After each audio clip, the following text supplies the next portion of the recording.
Good afternoon and welcome to ICU TV Lunchtime News. We take a look at the stories making headlines. Medrap calls for government update on 61 marooned medical containers.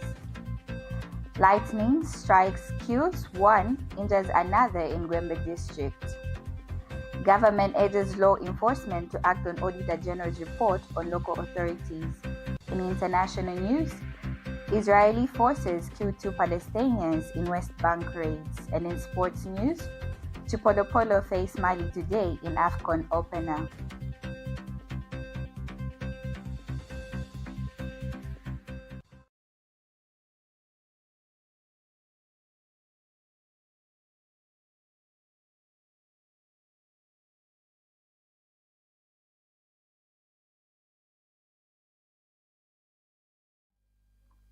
With the news details, my name is Amina Mutambo.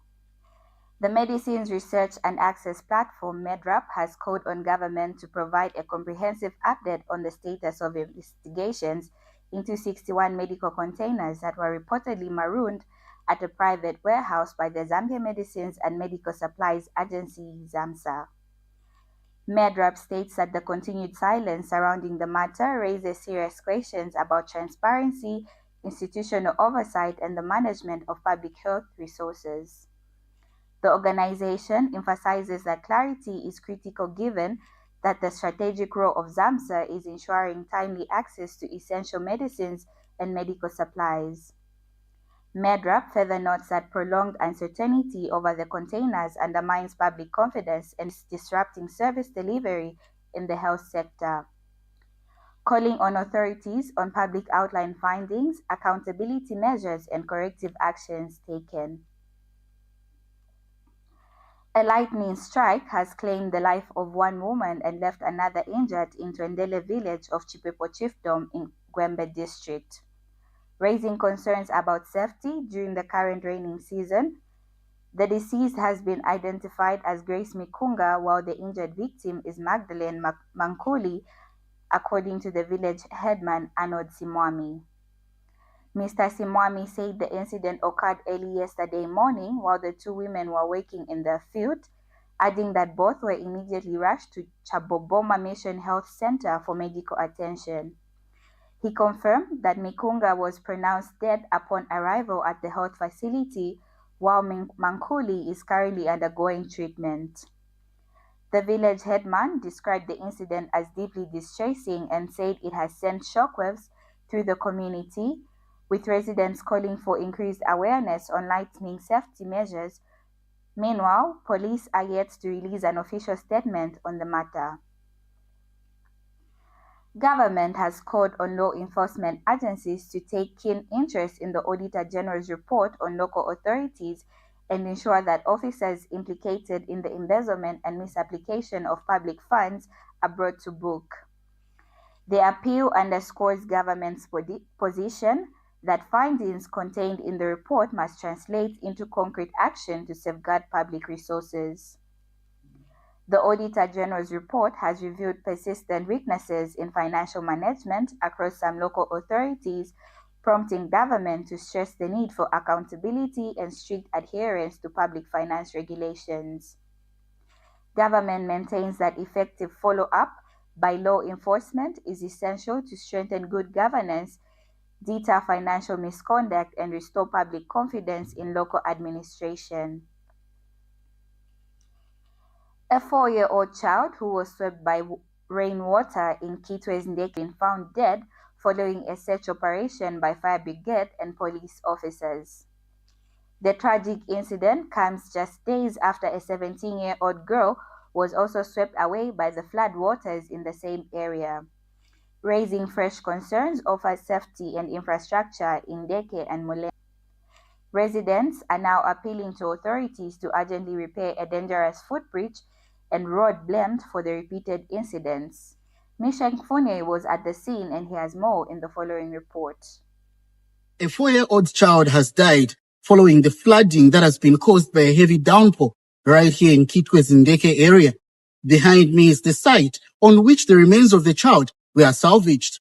The remains of the 4-year-old child who was swept away by rainwater in Kitwezindeke area have been found by fire brigade and police officers following the search efforts. The child was swept away after a heavy rainfall caused flooding and submerged parts of the road in a nearby area, which residents are describing as a major hazard. This tragic incident comes shortly after a 17-year-old girl was also swept away by flood waters in the same area, raising serious concerns about public safety in Ndeke and neighboring Molenga. Residents from both Ndeke and Mlenga say the affected footbridge and road become extremely dangerous whenever it rains, especially for pedestrians and school-going children. They are now appealing to relevant authorities to urgently work on the footbridge and repair the road, which they say may pose serious risk to lives during the rain season. Residents warn that without immediate intervention, similar incidents may continue to occur. Meanwhile, authorities have since taken over the matter, and further details are expected as investigations continue. Members of the public are being urged to avoid crossing flooded areas and to exercise extreme caution during the heavy rains. Reporting for ICU TV in Kitwe, I am Fune Mishek. We now take a break. Coming up in international and sports news.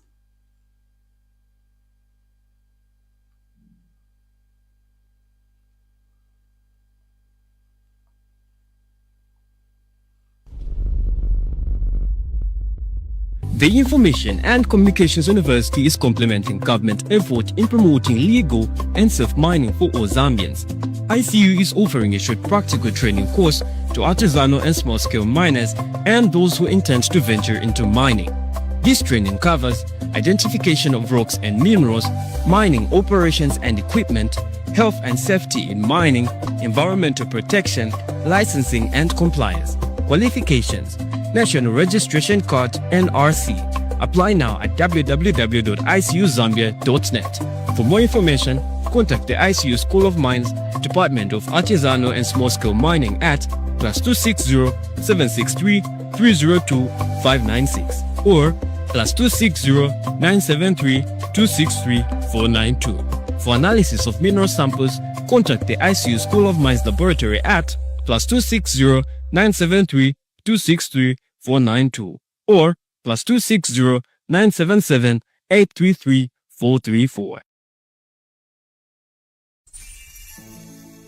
Thank you for staying with us. In international news, Israeli forces have shot dead 2 Palestinians, including a 16-year-old teenager, during separate raids in Jenin Governorate in the occupied West Bank.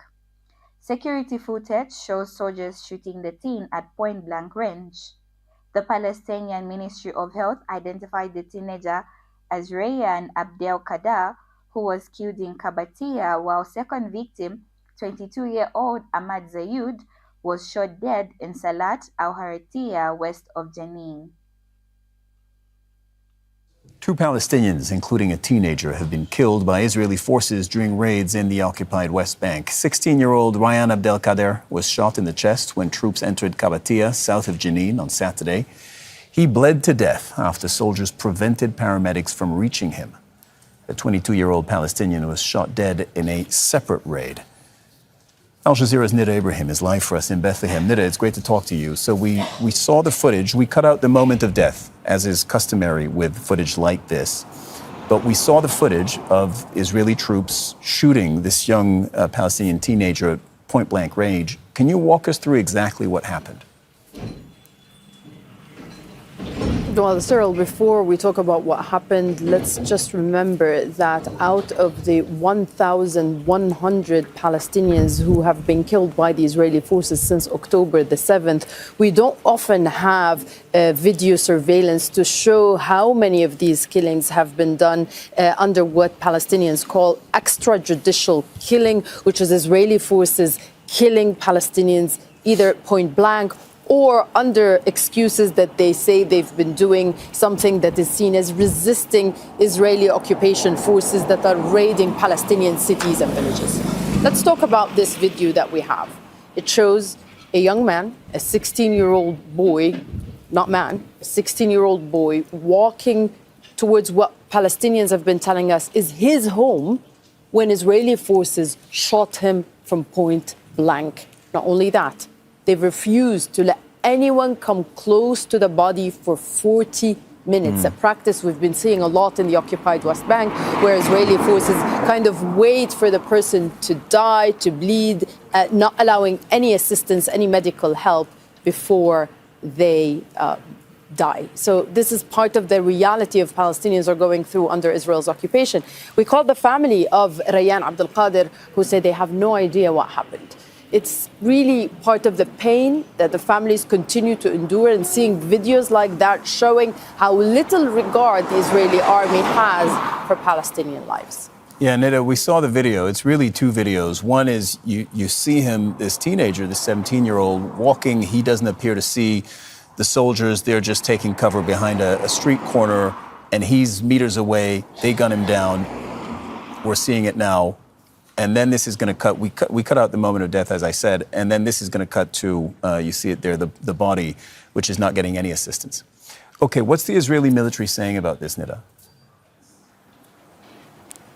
Well, as often, the Israeli forces say that the person has tried to attack Israeli forces. In this specific incident, the Israeli army statement was that the boy was hurling stones at the Israeli forces. According to witnesses we've been speaking to, they say he was not. He was just a boy who was 200 meters away from his house, and he was just going to go to his houses. As you mentioned there, Cyril, the way that the soldiers are taking cover, it's like an ambush kind of position, which means the boy might have not seen them in that situation or in that location when he tried to pass by and eventually got killed.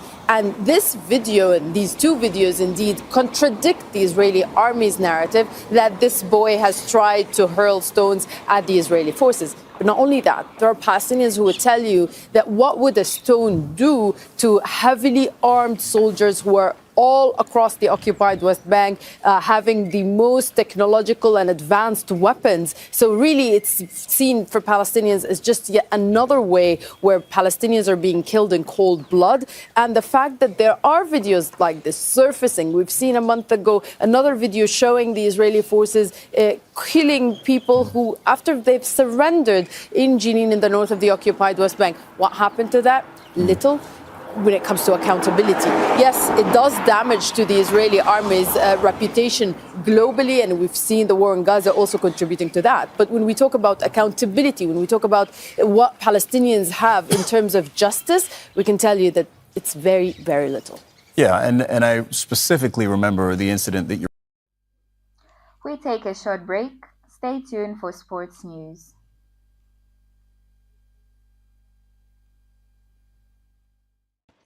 Did you know that mental health conditions are treatable and recovery is possible? Hi, I'm Genia Febamoyo. I'm your host on Let's Talk Mental Health. I invite you all to this show where you freely express yourself, and together we find a solution.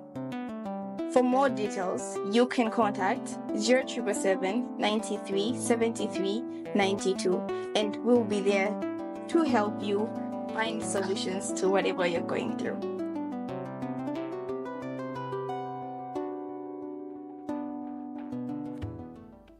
Welcome back. Now in sports news.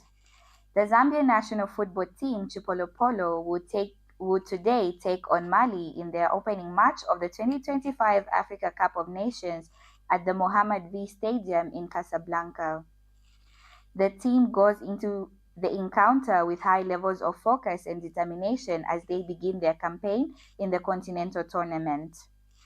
Ahead of the match, players including Lubambo Musonda, Kings Kangwa, and Joseph Liteta expressed confidence for the challenge. Kickoff is set for 16 hours Zambian time, with Chipolopolo seeking a positive start against a strong Mali side. Yeah, it's an important game for us. Of course, not easy. Mali is also, I'm sure, is also prepared, but we are prepared adequately as well to get a positive result tomorrow. In the group stage, where we have also Morocco and Congo and Mali, what's the importance of the necessity of winning the first game so you can all depend on yourself? Yeah, it's important to get the first points in the tournament, as it gives a boost to the team and the it brings that morale in the team and confidence to go on and get more points. Last question, all of Zambia are waiting for the game. You have a message for the fans of Zambian people?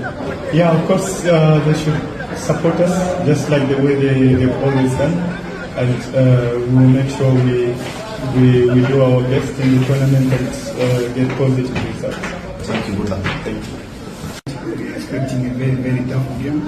So we are ready, we are prepared, and we are looking forward. What do you have to say about this group stage? There is Morocco, Comor, there is the game against Mali. And what's the importance of going to the second game with 3 points? For us, first of all, everything depends on us. So, like I said, we have good teams in our group, but everything depends on us. We fight, we give everything, we prepare, and I think everything will be good. We all here in Morocco, all Africa, we remember the Zambia of 2012. We made it to the final, they won the cup. Do you have ambitions to go forward to make your names in the history of Zambia this time? Of course, we are here to win. We are here to win the cup. We are not here to participate. So, of course, we are here to win. Thank you so much for that. Very much, not just chances. Football is a game of chances. So we just need to do everything right and do our best and give everything on the pitch. A message for the Zambian fans before the game tomorrow. I think all I can say is that as players, we are going to do our part. We ask for them to just do their part to support us and to leave everything to God. Thank you so much. Thank you very much. That sports item brings us to the end of our lunchtime news, but before we go, a quick recap of stories making headlines. Medrap calls for government update on 61 marooned medical containers. Lightning strike kills one, injures another in Gwembe district. Government urges law enforcement to act on Auditor General's report on local authorities. In international news, Israeli forces killed 2 Palestinians in West Bank raids. And in sports news, Chipolopolo face Mali today in AFCON opener. Thank you so much for watching ICU TV Lunchtime News. For more news updates, do watch our main news at 20 hours and on our website at icutvzm.com.